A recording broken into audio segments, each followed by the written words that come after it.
할렐루야! 오늘은 거룩하고 복된 주일입니다. 여러분, 예배드리는 모든 장소와 공간마다 하나님의 풍성하고 아름다운 그런 영광이 또 그런 만남이 있는 귀한 예배 될 수 있기를 바랍니다. 영과 진리로 주님 앞에 나아가십시오. 향유옥합을 깨는 마음으로 주님을 섬기십시오. 하늘 문이 열리고 주의 음성을 듣는, 그래서 우리의 영혼이 회복되고 생명의 역사가 그렇게 나타나는 귀하고 복된 거룩한 예배 될 수 있기를 주님의 이름으로 축원합니다.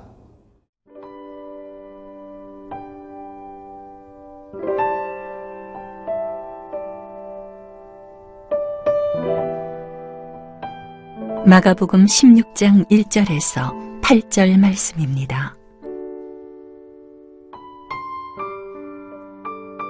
안식일이 지남에 막달라 마리아와 야고보의 어머니 마리아와 또 살로메가 가서 예수께 바르기 위하여 향품을 사다 두었다가 안식 후 첫날 매우 일찍이 해돋을 때에 그 무덤으로 가며 서로 말하되 누가 우리를 위하여 무덤 문에서 돌을 굴려주리오 하더니 눈을 들어본즉 벌써 돌이 굴려져 있는데 그 돌이 심히 크더라. 무덤에 들어가서 흰 옷을 입은 한 청년이 우편에 앉은 것을 보고 놀라매 청년이 이르되 놀라지 말라. 너희가 십자가에 못 박히신 나사렛 예수를 찾는구나.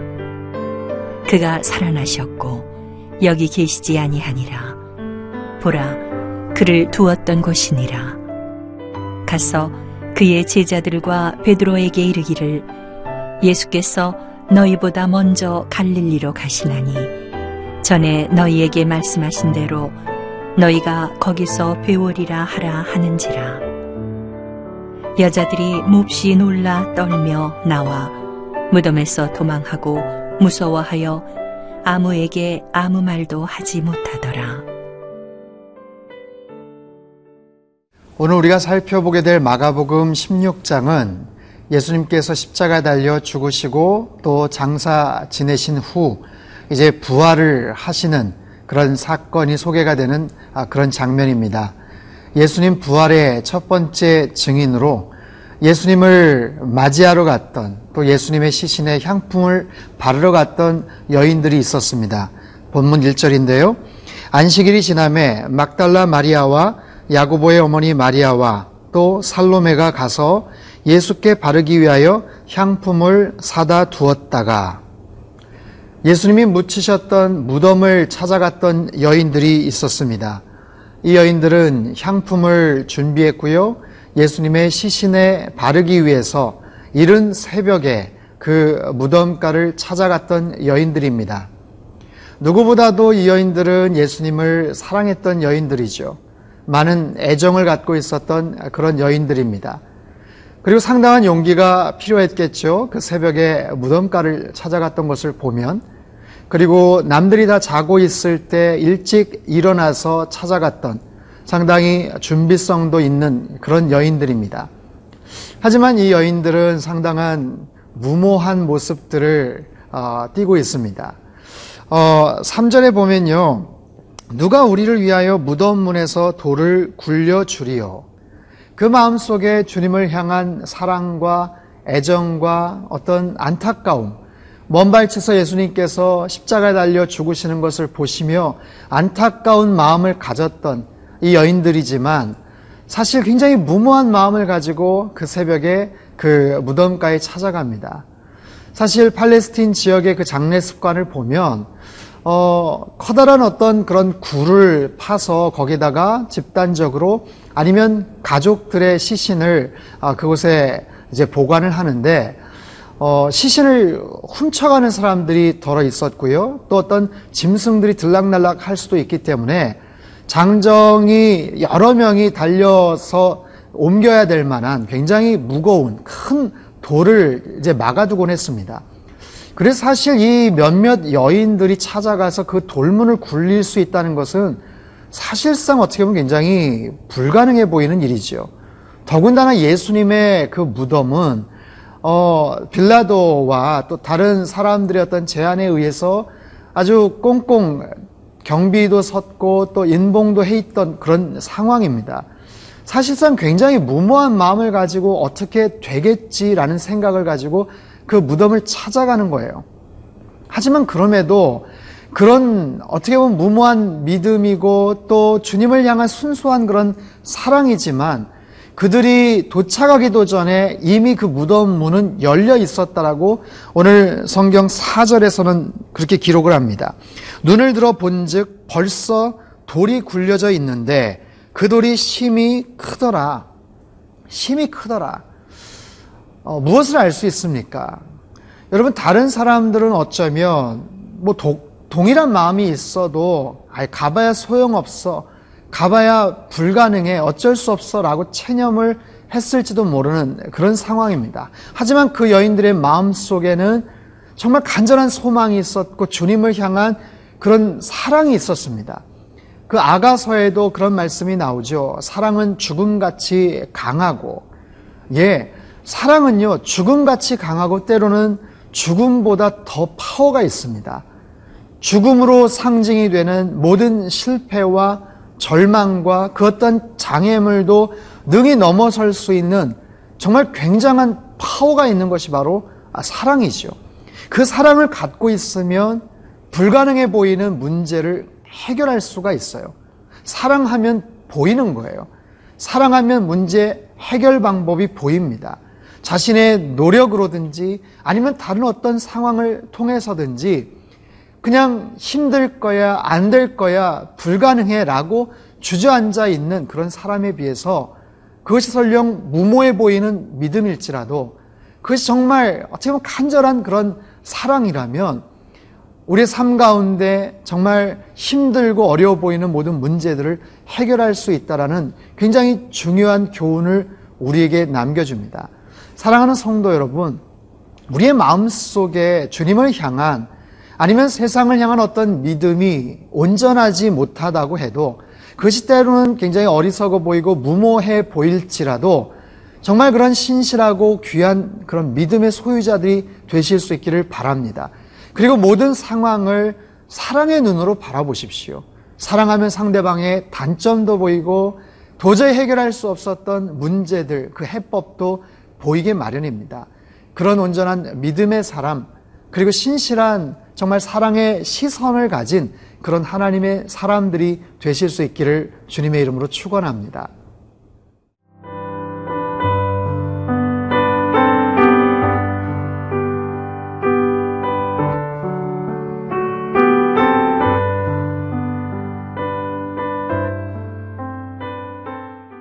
자, 무덤문이 열려 있었습니다. 이 여인들은 열린 그 무덤문 안으로 들어가게 되죠. 5절에 보면 무덤에 들어가서 흰옷을 입은 한 청년이 우편에 앉은 것을 보고 놀라매. 무덤이 열렸어요. 그들의 기대, 그 소망, 글쎄 어떻게 되겠지 했던 그들의 바람은 정말 실현이 되고 맙니다. 그래서 무사히 또 원하는 대로 들어갈 수가 있었죠. 그런데 들어간 그곳에서 더 사실 놀라운 일들을 경험하게 됩니다.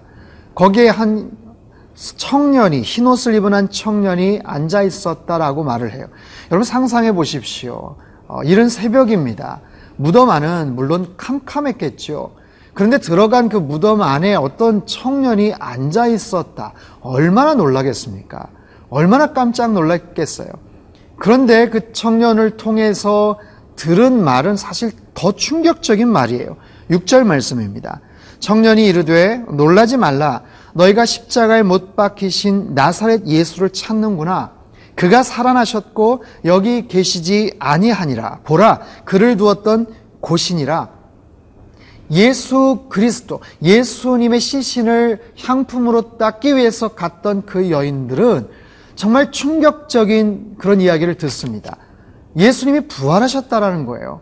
여기 계시지 않는다라는 거예요. 봐라, 예수님이 묻혀 있으셨다, 누워 계셨던 장소가 바로 여기다라는 거죠. 여러분, 그들이 처음에 가졌던 그 소박한 기대와 바람은 그저 원하는 대로 무사히 그 동굴 안으로 들어가서, 무덤 안으로 들어가서 예수님의 시신을 닦는 것, 그것이 그들의 원하는 바람이었어요. 그러나 상상하지 못했던 놀라운 그런 뉴스를 듣게 되죠. 예수님이 부활하셨다라는 거예요. 예수님이 살아나셨다라는 거예요. 그것만큼 기쁜 소식이 어디 있겠어요? 그런데 이들도 예수님이 부활하실 것이라고 조금도 아마 기대조차도 하지 못했던 것 같아요. 그 이야기를 듣고 나서도 너무너무 놀라서 어떻게 할 줄을 몰라 하는 장면이 나옵니다. 자, 그렇게 깜짝 놀래하는 그 여인들에게 이 흰옷 입은 청년, 천사죠, 사명을 주죠. 뭐라고 이야기를 하는가? 7절입니다. 가서 그의 제자들과 베드로에게 이르기를 예수께서 너희보다 먼저 갈릴리로 가시나니 전에 너희에게 말씀하신 대로 너희가 거기서 배우리라 하라 하는지라. 이 여인들에게 미션을 줍니다. 전하라는 거예요. 예수님이 살아나셨다. 예수님께서 갈릴리로 가신다. 너희들도 그곳에 가서 부활하신 예수님을 만나라라는 거죠. 사랑하는 성도 여러분, 예수님이 부활하셨다는 소식은 그 당시에도 그렇지만 오늘날 우리에게도 정말 최고의 뉴스입니다. 역사상, 인류 역사상 가장 중요한 그런 소식이고 그런 뉴스입니다. 여러분 보십시오. 오늘날 이 시대에 수없이 많은 중요한 뉴스와 소식과 새로운 정보들이 계속해서 소개가 되죠.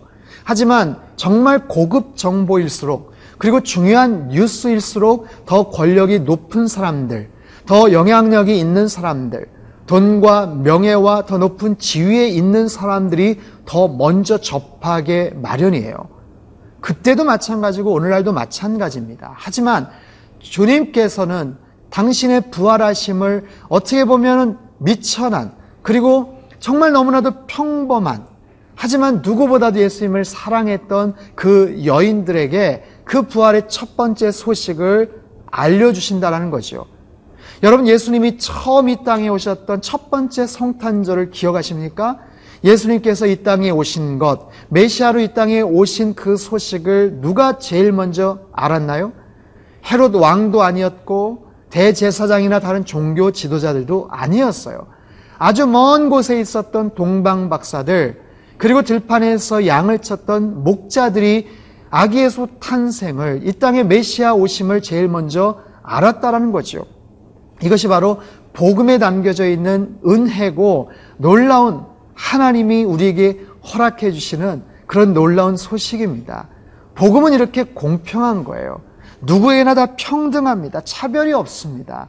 그저 주님을 겸손한 마음으로 그렇게 따르고 섬기고 사랑하는 그런 사람들에게 이 놀라운 복음의 메시지가 울려 퍼지게 되고, 산상손에서 말씀하신 것처럼 심령이 가난한 자들에게 하나님의 나라가 임하는 것이지요. 사랑하는 성도 여러분, 이 놀라운 부활의 소식을 오늘날 저희들에게도 주셨습니다. 여러분, 예수님 부활하심에 대해서 그 증인으로서 살아가는 은혜가 있기를 바랍니다. 우리 주변에 있는 많은 사람들에게 실망하고 낙심하고 좌절하고 삶에 소망이 없이 살아가는 모든 사람들에게 주님께서 살아나셨고 주님께서 잠자는 자들의 첫 열매가 되셨고 우리 인생의 궁극적인 소망과 생명이 되신다는 것을 그렇게 전하며 살아가는 은혜가 있기를 주님의 이름으로 축원합니다. 기도하겠습니다.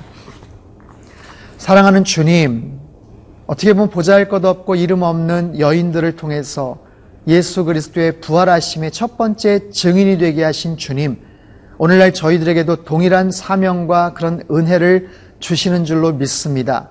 주님께서 우리의 구세주가 되시고 주님 부활하셨고 생명의 주님을 믿고 고백함으로 영원한 생명에 이를 수 있는 그런 구원의 길이 있다는 것을 날마다 증거하며 선포하며 우리 주변 사람들에게 담대하게 전하며 살아가는 우리 모든 성도님들 되도록 주님 역사하시고 축복하여 주옵소서. 귀하신 예수님의 이름으로 기도합나이다. 아멘.